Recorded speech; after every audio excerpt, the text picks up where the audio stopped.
Howdy, I'm Cameron Blackwood. Been at BoomFit here, I guess, coming up on a year and a half. And it's been good. Moved back to College Station about 2 years ago, a little over 2 years ago. And pretty much my go-to is just, I like the slogan, family, faith, fitness. It kind of fits how I am in different orders, yeah, man. than everybody else. But no, that's awesome. Yeah, I just like being low key out. That's why I moved back to College Station out of Houston. Yeah, and, Cameron, dude, thanks for joining me on the podcast. Yes, sir. You are kind of one of our, I would call it like our COVID members, right? Right. Like you came right before the week before COVID we closed. I finished. No, the week before we closed, I started my 6-week challenge. Yeah, which is just thinking back to that time is just wild. Mm-hmm. Well, what year? You're A&M, right? Yes. So when did you graduate? Graduated in 2016. So you said you came back. Mm-hmm. So where'd you go after college? After college, moved back home for 6 months, and Hurricane Harvey hit my parents' house where I lived in Houston. In Houston, yeah. And they were moving to a garage apartment, and I was like, I'm not living with my parents in a garage apartment and two dogs. Y'all's house flooded. Right. All your stuff. You were one of those streets that just was right, and it was only 6 inches in the house, but that's enough to everything. Right, ton of damage. Yeah. Wow. So, and then my grandmother flooded too at the time, so we were just demoing houses left and right. I was sick for months afterwards with all the mold and just really. Stuff, yeah. Are they still in the same house? No, they end up gutting it, selling it, and moving up to New Braunfels and rebuilding the lake house. Wow. So you went to Houston, stayed with them. Harvey hits. And I moved to Conroe, Willis, North Conroe. Yeah. Stayed there for 3.5 years.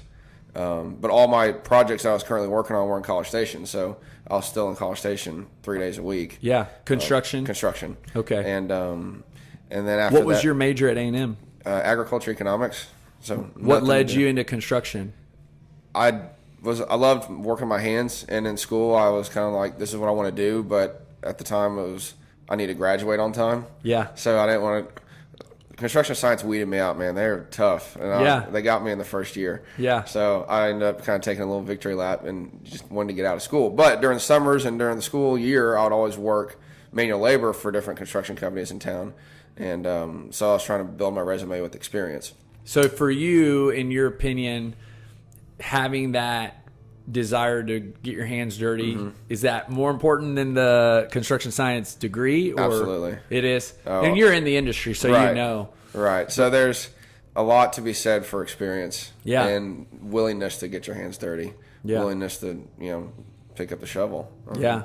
That's what it takes sometimes. That's right, man. Well, okay, so class of 16, that means you graduated high school in like 2012. So background in sports, working out, high school, junior high, when did it start? High school was my best shape of my life. I think that's probably how most people feel. But played football and baseball in high school. What positions? Baseball was left field, then turned into left out because my coach was Biggio, so he had a real keen eye for just leadership, and he liked my leadership, but he was like... He was a Biggio? Craig Biggio was my baseball coach in high school. The Astros, Craig Biggio? Astros, Craig Biggio. What high school? St. Thomas Catholic. I never knew he coached over there. Yeah. Is that where he transitioned after retirement? Yeah, so he has an older son that's 1 year older than me and a son 1 year younger than me. So he came in as a head coach when I was a freshman, and he left after I left. So I don't know, I'm from the outside perspective, but how cool or how awful? Starstruck. Really? He is a real hard-nosed baseball guy. Like, he takes it very serious, and you figure that out real quick. But, he was my favorite baseball player growing up, and wow. Still have autographs, on the walls. And he coached you all throughout high school? He coached me all throughout high school. Now, when you say he was hard on you guys, did y'all... He expected a lot. Because he wants you to care. He wants you to really put in the heart and effort into it, not just go through the motions. If we weren't paying attention in the dugout, he'd be like, go run the foul pole and back in the middle of the game. Just because you're not paying attention. Discipline. You're going to pay attention now. Did you guys win? Yes. We won. We always made it to the playoffs. We won 2 state championships while I was there. Wow. And I think he might have had 3. I think he had 2. So when you say left out, does that mean everybody I wasn't skilled enough on a varsity level to contribute to the team other than a designated hit every now and then, or if I need to go fill a position in the outfield. Like, I could play all the positions. I could throw the ball, but I couldn't throw it far. I couldn't throw it hard. Were people transferred into this? Like, a lot of people when they knew that Craig Biggio was coaching. Like, did y'all get a lot more talent? Yes and no. St. Thomas has always been a baseball school, and they've always won state championships, and they still. So you're do. already in a competitive environment. There's only maybe one guy I think that might have come because of Biggio. Most of the time, it's for these small private schools. It's like a lineage. So his son graduates, then he stops coaching. Yeah. Wow. Well, he wanted to go watch his sons play. Yeah, it would have better way. All through their pre-high school, he was always on the road playing. I wonder if they even interviewed him for the position. Well, he was an assistant coach when his oldest son was a freshman. Okay. And so I think everybody knew at that point he's going to be taking over. Yeah. But I mean, it was fun because we hosted a tournament every year, and the first game he would put in Minute Maid Park, and so he'd play at Minute Maid. So wow. There's some cool perks, and you got to see a lot of insight. And then once a year at the end of the season, he'd say, "All right, y'all have 6 questions. Ask me anything." Like, close the doors. That's cool. And so you got to see some what really a cool great insight. experience. Oh, for sure. Okay, football, what'd you play? Linebacker. Okay. And what was your playing weight on each sport? 215. Okay. That's pretty much where I just hovered. Strong, fast. I was fast for my size. Yeah. But fit. But fit. Okay. And I was way more fit when I was a freshman before I got into, I guess, just not eating right. You kind of get older as a. So you ate. Even I was also working out like 4 hours a day. Because I had summer programs where you work out 3 hours, then summer school, and then you go into more workouts in the afternoon. And then once school started and we got out of that crazy workout stuff, then it gets to you. So you were saying that your freshman year, before you were in better shape than. Oh, I was ripped. Yeah. Really, and from the high volume of training. And just more, it sounds like a very routine, good routine schedule. Right. What in junior high, was it similar to that? Or Junior high, I was public school, and it was not. It was a much different environment. But how so? if you wanted to play, you had to just compete and will your way into it. But there was no actual training. It was in middle school, being a public school. I guess they couldn't really enforce weightlifting at the time, or even training. The only training you got was running laps at practice or. So at St. Thomas, it was part of the deal. Athletics. Like, you're going to do the Right. summer program. You have to do the summer Strongly program. encouraged. Yeah. Now it's probably strongly encouraged. Back then it was mandatory. Oh, yeah. But yeah, and so What did those long workouts look like at that time? all cardio pretty much in the morning. It was running stairs, running the bayou, agility on the football field, and then we spend at least an hour in the weight room after that. And then I had summer school at the time, so I take Did summer you school. love it, hate it, neutral? I loved it after the fact. Gotcha. Every morning waking up was like, oh my goodness. What time would you get up? It started at 6 or 6:30, I think. Dude, I think that's so great, man. And you got in great shape, obviously. So immediate improvement on the field from the fitness. I went from being a good fast kid in public school, I could always hold my own, to just fit, and it was weird. It's like this working out thing actually makes a difference. Right. Yeah. It's funny how that works. Yeah.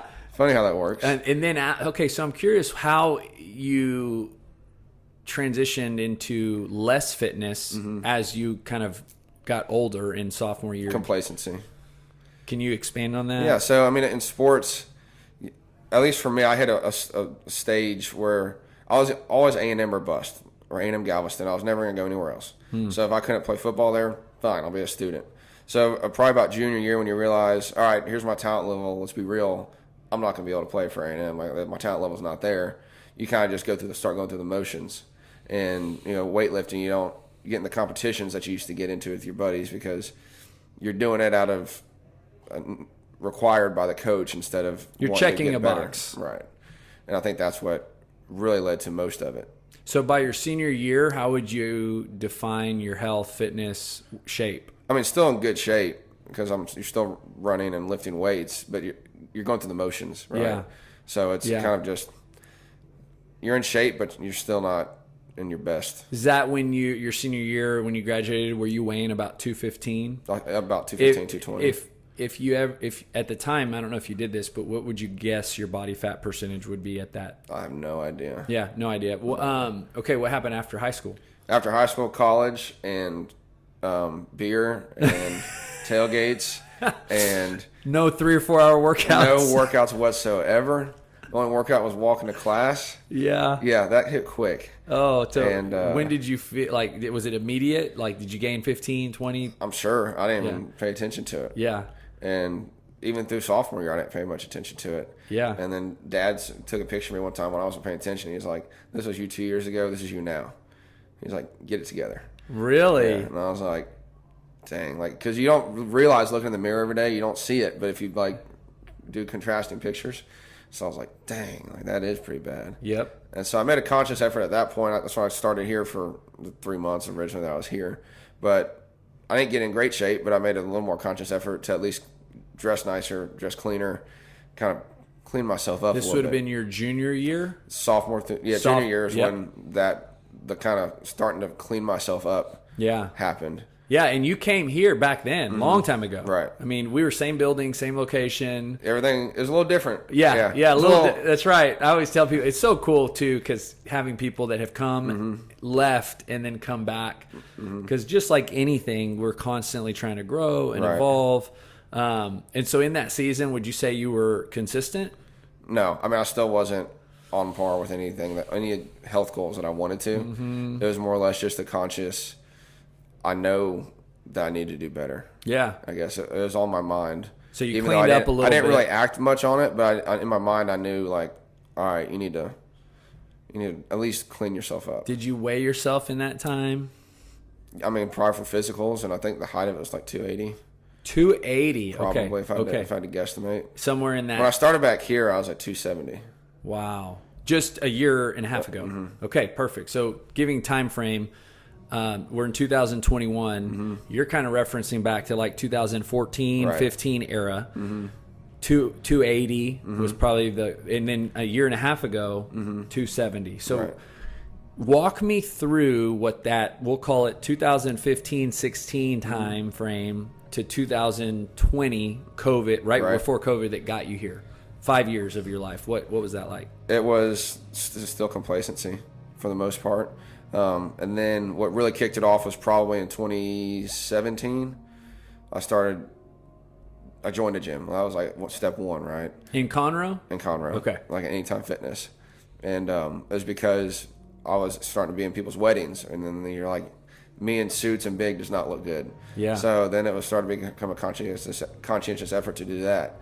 Then it was financially a dumb idea, but I bought a ski boat and I was like, all right, motivation. If you want to be able to wakeboard, you need to get in shape, you know? Yeah. And so that helped. I mean, I did get in better shape. You know, I slimmed down a little bit, but it wasn't consistent. It was consistent for 3 weeks and then be off for a month or two. And then Did consistent for 3 weeks. you weigh yourself much in that time frame? No. Okay. So you don't even know kind of where you went down and where you came up. I didn't pay enough attention to it. Yeah. And then, so you joined the gym. Did it stick a little bit? I mean, it stuck. Like I said, mostly during summer months, I'd be out there more often than winter time. But you weren't eating well, I'm guessing. I was trying to. I mean, I would meal prep but it was like a workout buddy, you know, gave it to me, and it worked to an extent, but I don't think I was really specified for me. So looking back now, what was missing in that season? I guess actual goals. I didn't really set an actual goal to meet, and for me, I need goals. Yeah. Something tangible. Yep. And I just was kind of like, I want to look like that, but you know. How do I get there? Yeah, there's no pathway to get there. That's other right. than, all right, I'm gonna keep eating this rice and chicken and peas and hope. All right, and hope I get there. It works. Yep. Okay, so then what led you moved to College Station when? It was 2 years ago, October, I think. Fall of 19? I believe so. Okay, so fall of 19, you moved back here. I'm assuming you dropped your Anytime Fitness. Yes. Well, once the contract was up, right? They stick you with these that's right. And then 2 when or you 3 came in the contracts. fall of 19, did you join a gym? No. Yeah. Where'd you work out? No, I guess I didn't. Because I want to say when I dropped Anytime Fitness, I started back here, but that would have been spring. Right. Okay, so you kind of went through the holidays. January comes. Company was having a weigh-in for a weight loss challenge, and I was like, all right, here's my chance. Oh, wow. And that's when I came and signed back up here. Okay. I mean, I remember we met in that office. Right. You did the 6-week challenge, and give me a little bit of insight from your perspective as to what that experience was like, obviously factoring in COVID and everything. It was hell, but once I got the mindset right, it wasn't awful. Expand on that, because I think a lot of times people they undervalue what you just said. So what do you mean by getting your mindset right? Accepting the fact that I'm gonna feel hungry, or accepting the fact that I'm not gonna be eating something sweet, And it was probably, once you're 2 weeks in, I always say it's like you have like a 3-day, a 7-day, and 14-day. If you can get past the 14-day, then you're set. You're good. You can handle it. But for me, it was, I did like one workout here, and then we shut down. And so then I'm watching YouTube videos that Kyle posts about how to do these different movements, and I'm kind of making sure I do it right. And you only have, a set of what you have weight-wise. I'm glad you let us take stuff home, or else I'd have been pushing the golf cart down the street or something. And then, then I'm driving in the truck to mark off distances on my own neighborhood, so I know how far to run. So there's a lot of extra work, but I think that extra work probably helped in a sense, because I was having to hold myself accountable on everything. And we'd have our weigh-in here once every couple of weeks. Yep. And after the first weigh-in, you see the progress, you're like, okay, even more motivation to keep going. That's right. And I mean, I still, on a Saturday, like if I had a bad meal, it's like, okay, whatever, next, get back on Roll with it. Right. How much weight did you lose in the 6 weeks? I lost, I think, like 19 point something pounds. Wow. So you started at 280. I think I weighed in at like 270. Or 270, 275 or yep. something. And what was your body fat percentage? I should have brought my charts. Okay. No, it's okay. So you're 275 right before COVID. Where are you today? I'm hovering right around 240. Okay. And I think the goal I set with Kyle is to get down to 230. Perfect. So you've lost. And I haven't weighed since the last time with Kyle. I try not to weigh because I like the every 6 week weigh in or something, but I don't like doing it every day or every week, because then it messes with my mind. Yeah, well, you've lost 35 pounds. Right. I mean, that's winning, right? Obviously, you're in a better place today than you were at 275. So gym opens back up a year ago right now. Relief. And what was that like for you? It was interesting because I was no longer competing with my brain. I was competing with others. Yeah. And I always wanted to come to the most competitive class, or at least get with somebody that I could be like, I'll strive to be like that good. Yeah. And weight days, I can handle my own. Running days, I'm still the last guy back in the gym. Yep. But one day, maybe I'll get there. So what do you love about CrossFit? It's really, I think, just I say community. It's the class. Regardless of which class you go to, there's going to be similar faces, familiar faces, and everybody's looking out for you. And at the same time, I'm always trying to compete against whoever's best in class. That's right. So you like the competition, right? The other people kind of pushing you, even though they're just pushing you in action, not in words. Right. In that dynamic. What about in terms of the actual program? Workouts. What we do in terms of the workouts themselves? You worked out in high school, so you're no stranger to lifting or running. For somebody like you, what do you appreciate about the workouts? The creativity is always interesting to me. I would have never thought that you could get a cardio workout of doing, jerks or something. Yeah. Right? But wherever you find these workouts, they find a way to kill me every day. Yeah. No, I agree. The variety, the variance. It is the variety. And then when you come back to something that you remember, and then you feel a lot better about doing it this time, you're like, okay, that's cool. Yeah. So did you do Murph last year? I did not. Okay. And I'm maybe this year. Are you still not certain I'm about still coming? Not sure, dude. What is your this is great. Let's unpack that. What are you feeling about it? I'm assuming you don't have anywhere you have to be Monday morning. No. Besides probably sleeping, but so it's you do the mini ones that we've been doing, and you're just like, God, like bless. Every week we've done a training for it. And so it puts it in perspective, and it's a big one. Yeah. So is it more out of feeling that you're not capable of doing Probably. it? And would you not scale it? I would probably scale it, but I would feel bad about scaling it. Yeah.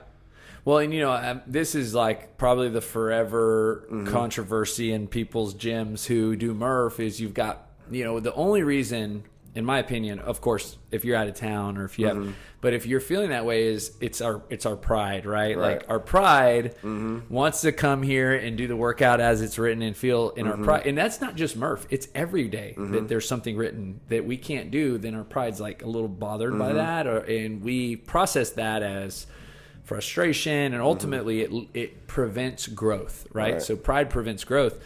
And so whether or not you show up, now I'm going to know if you don't. Now I'm doomed. But I think, this is like what we've done for 6 weeks is just introduce this type better than last year. We did a little Murph prep in the program last year, but it was mostly at home, and then we come back in the gym. But this year, I think our gym is way more prepared for Murph than ever before. And because, it's running, it's pull-ups, it's push-ups, it's squats, it's running, and it's so basics, but it's a lot. But another cool way to do it, and you'll have people here that will want this, is partner up. Makes it fun. You can run the miles together. I know the running's probably the most awful part. Yeah, for sure. The last mile's gonna be the worst. Yeah, and then you split the work in the middle. And so there's so many different ways. But more than anything, coming together, getting a great workout, honoring obviously. Not only Lieutenant Michael Murphy, but every person that's given and sacrificed. And for